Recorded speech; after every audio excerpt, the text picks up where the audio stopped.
Fala galera, beleza? Sejam bem-vindos a mais um vídeo. No vídeo de hoje a gente vai trocar uma ideia sobre o Vino e o Viur, né? Aquele combo sempre aí com os dois.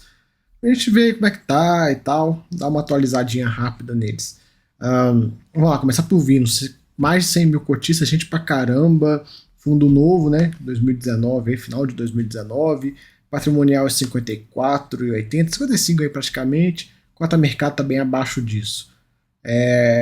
Os dividendos tiveram uma leve queda, né, até no guidance, foi para 31 cents, que dá, ainda assim dá se você olhar assim, de forma bruta, você fala, tá bom, né, para um fundo de lajes e tal, mas, enfim, eu acho que poderia estar melhor. Tem 29 centavos acumulado, e ele reajustou 56% da receita do fundo, né, tem bastante contrato atípico lá no meio e tal. Atualizações aí.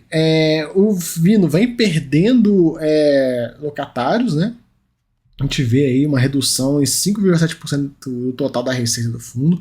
Esse fundo ficou a pandemia inteira segurando os locatários, conseguiu se segurar bem e agora vem vendo esse movimento de perda aí.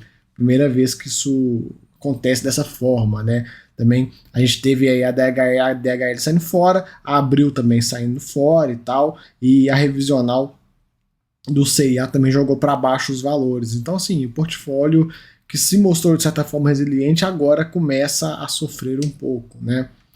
Ah, é aquela coisa, né, galera? A gente vê vários fundos, vários imóveis de qualidade melhor, mais bem localizados, sem ser essa pegada de boutique offices, ficando em vagos esse tempo todo, os preços ficando interessantes, o pessoal tá saindo fora e tá indo para imóveis melhores, né? Mas, enfim. A gente vai acompanhando essa movimentação de inquilinos, né? E a gente conversa sobre. O fundo pagou 31 cents.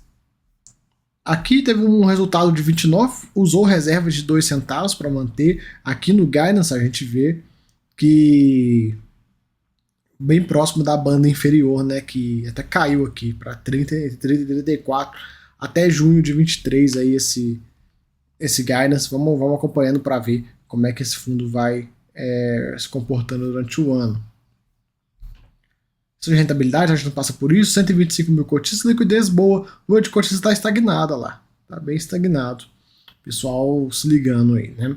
Hoje o fundo conta aí com 1,3 bi em imóveis, 40 milhões em aplicações financeiras, 500 milhões em alavancagem, bem alta essa alavancagem, e o grande ponto que a gente tem que pensar dessa alavancagem é o seguinte, hoje o fundo tem 40 milhões em caixa, do montante total, 33 milhões apresentam investimento de até 12 meses. Vocês estão vendo o que está acontecendo, né? O fundo tem uma alavancagem muito alta, muito dinheiro a pagar nos próximos 12 meses e um caixa muito pequeno, 40 milhões frente a 33. Certamente no ano que vem ele já não vai ter dinheiro para bancar esse negócio, vai ter que trabalhar ou venda de ativos ou emissão de cotas, alguma coisa vai ter que ser feita, né? E como sempre, todo vídeo eu não posso deixar de comentar, se não tivesse comprado a porcaria da sede da Rede Globo, não estava com essa situação, né? Porque só a Globo representa 71% do passivo do fundo, né? O que é, assim, ridículo do ponto de vista, né? Você vê aí, se o fundo vendesse, mas eu espero que consiga vender, né? Agora que até mudou o governo, a Globo está sendo bem beneficiada, quem sabe alguém não vai querer esse negócio. Passa esse imóvel para frente, pega o dinheiro do principal, liquida as dívidas ou enfim, compra outros imóveis aderentes à estratégia do fundo e resolve este problema, porque do jeito que está aqui, o dinheiro não vai durar muito tempo, né? Fica ligado nisso aí, o fundo vai ter que se mover, ou fazendo emissão ou partindo para uma venda de ativos, né? De toda forma, a gente vê aqui no mês passado, né, no dezembro ali agora, né, já tem 2 meses, ele fez a emissão do Crivino, que foi horroroso também esse movimento. Emitiram uma dívida de 15 milhões de reais, a CDI mais 3,5, dívida custando quase 20% ao ano, para reforçar o caixa, né? Pegaram 15 milhões, antes o fundo tinha menos que isso, né? O fundo não tinha dinheiro para bancar essas obrigações desse ano. E, cara, muito ruim esse movimento. É o tipo de coisa que, assim, lá atrás, quando compraram a sede da Rede Globo, trouxeram um problema que o cotista não precisava. E é o que temos para hoje, né? A gente vai acompanhando aí. O aluguel médio aí R$ 93. A revisional, a sede CIA teve um valor reduzido temporariamente por causa da revisional. Vamos ver se vão conseguir subir de novo, né? Não sei não. questão da vacância, que, como eu já falei, durante a pandemia se segurou bem e agora a gente começa a ver mais eventos de vacância, né, de imprensa zerada. Questão aí dos inquilinos com contrato atípico, a gente sabe, lembrando que a Globo, 38% do fundo, cara, pra mim esse negócio foi muito ruim, né? Eu sempre falo isso com vocês. Hoje ele tem bastante contrato atípico e tal, justamente por conta dessas receitas, né? Globo, a própria Vinci, etc. Pelo menos o cotista não tem que preocupar com o vencimento dos contratos nos próximos 2 anos, porém, ficar esperto nas revisionais e ficar esperto na questão da alavancagem que está querendo cobrar o preço, né? Aqui os 2 imóveis que ele tem no Rio, né? A gente vê aí. E os imóveis lá de São Paulo. Cara, durante a pandemia passou muito bem essa tese de boutique office e tal, se deu super bem. O problema todo do fundo foi esse movimento da Rede Globo. Todo vídeo eu falo, porque, cara, não tem como não deixar de falar isso.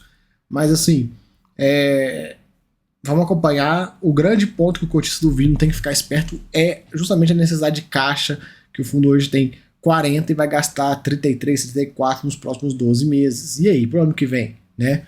Lembrar que a alavancagem ela tem seu custo e tudo, e se o fundo não fizer nada, ele vai ficar numa situação no mínimo delicada, né?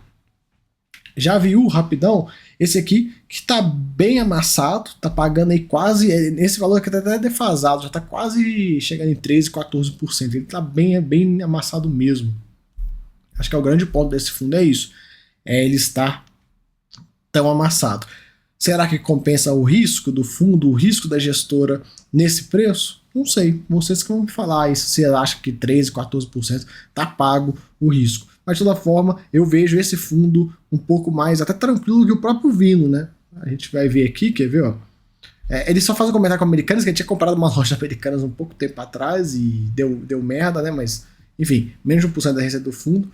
O fundo gerou 0, ele é base 10, né, galera? Então 7 centavos, 7 e pagou 7 centavos, 2, né? 7,2 centavos. Cara, essa terceira casa decimal que não existe nos centavos, ela fica meio chata.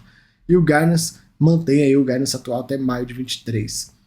Um ponto sobre esse fundo, liquidez é bem pior, bem menor do que o Vino, porém ele está mais tranquilo quanto às obrigações, porque se a gente vê aqui, ó, ele tem 24 milhões em caixa, sendo que nos próximos 12 meses ele tem que pagar essas duas aqui, ó, que já agora, né, janeiro e fevereiro, 9 milhões e meio de reais que ele tem que pagar. Ele vai ficar aí com algo próximo de 10 milhões. O fluxo de amortização desse CRI da Anima, que ele não detalha pra gente, né? Certamente quando ele pagar isso aqui, ele vai detalhar isso pra gente e a gente vai conseguir ter essas informações de forma um pouco melhor. Mas de toda maneira, é uma situação bem mais tranquila que a do Vino, né? A dívida também é ridiculamente barata, né? Bem mais barata.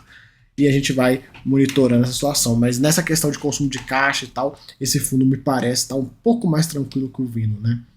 A questão do aluguel médio dele não para de subir, que foi contratos atípicos sendo reajustado, tal, certinho, o fundo não fazendo emissão, a gente consegue ver direitinho a mecânica funcionando.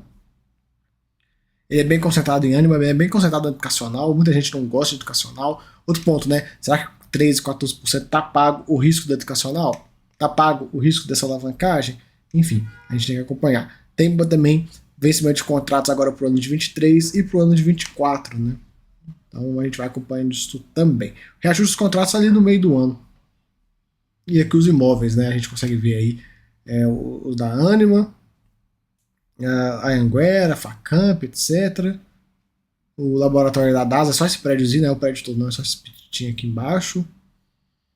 A lojinha e a questão da Americanas que ele comprou, né? Americanas Express, que já deu, infelizmente, né? A situação estourou aí. Mas enfim, é isso que a gente tem para falar. Fiquem espertos com o Vino. O Vino a gente tem que ficar bem atento a essa questão. O que eles vão fazer, né? Eles já fizeram aquele movimento de emitir aquele CRI para ter caixa, porque se não tivesse emitido não ia ter de onde tirar dinheiro. E o mercado do jeito que tá, o cenário macro do jeito que tá. E aí, será que consegue vender ativo? Será que consegue vender bem também, né? Diga-se de passagem. Não adianta, vamos vender, tá? Mas a gente vende igual, por exemplo, o XPR fez, vendeu o preço que pagou anos atrás. Então, assim, não foi uma venda boa no caso do XPR. Mas, assim, a gente tem que acompanhar para ver o que o Vino vai fazer. Vocês sabem, né? Esse ano, dificilmente a gente vai ver emissão. Dificilmente. Então, assim, a gente tem que acompanhar para ver para onde que vão as coisas, né? O que o fundo vai fazer e tal. Eu espero que ele não deixe para fazer a movimentação nos 45 do segundo tempo, igual foi essa questão da emissão, né? Quem lembra, né, lá atrás, quando esse fundo lá, cara, lá no auge da pandemia, ele vendeu um imóvel, deu um puta lucro, jogou a distribuição lá para cima, e aí mais de ano pagando esses bons proventos, e aí deixaram para fazer a emissão, né? No apagar das luzes e comprar aquele imóvel da Rede Globo. Enfim, né, deixaram para fazer no último minuto e fizeram uma coisa que, pelo menos na minha opinião, foi muito ruim pro fundo. Então, assim, eu espero que agora, com essa questão toda da Rede Globo, desse imóvel, dessa dívida elevada, que algo seja feito rápido, né? Seja vendendo parte desse imóvel, seria legal, iria ajudar bastante o fundo, ou vendendo outros ativos para bancar essas obrigações, né? Porque não é pouca coisa e não é barata, é uma dívida cara. Enfim, fica aí esse vídeo, espero que você tenha gostado. Se gostou, se inscreve aí no canal. Até a próxima. Fui!